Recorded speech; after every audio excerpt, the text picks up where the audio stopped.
I and my wife are standing here now in front of the building of the United Nations.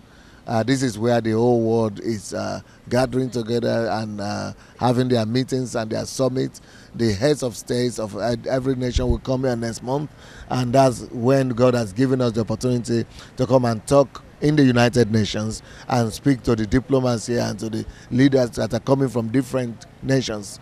And we have the opportunity to speak twice today. We're going to speak to leaders in the afternoon and then in the evening to the diplomats.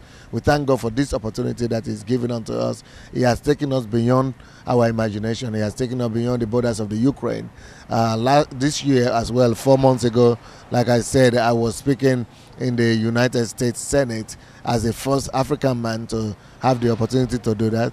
And we thank God that we are carrying the name and the authority of the Lord Jesus Christ to as many doors as God will open. UN, an international organization which unites today 192 countries of the world.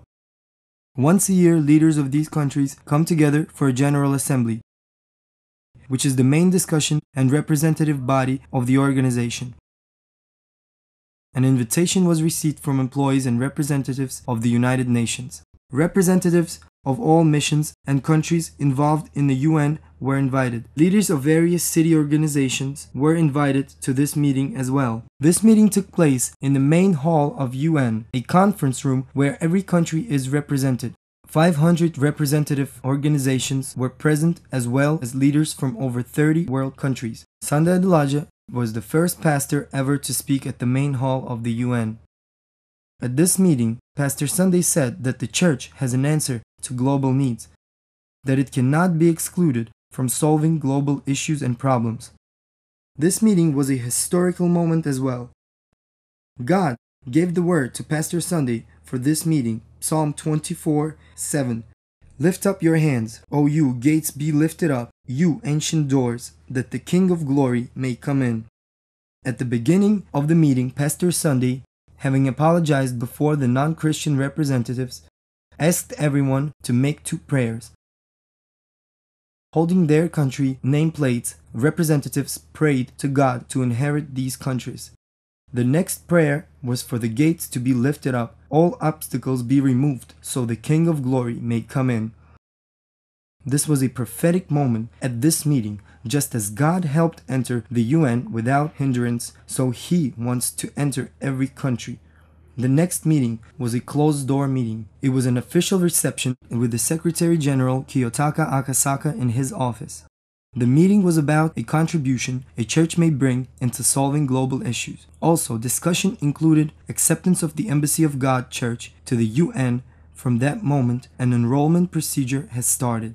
This way, it will be possible to have a representative mission at the UN, participate in all meetings, preparation of directives to various problems on the level of all other countries. In the evening, a third meeting took place with representatives of various countries and ambassadors. The key topic of the meeting was how Christians can use values of the kingdom to influence this world. Everybody presented was amazed to hear these words for the first time. They were also convinced country leaders have to hear this message. One country representative suggested to invite Pastor Sunday to speak at a General Assembly of the UN where country presidents meet. This suggestion was asked to be included in the agenda. The visit to the UN had a historical and a prophetic meaning. Currently, the process of registration and entry of the Embassy of God Church into UN is underway, and it is already obvious that the church must play an active role in solving problems of mankind.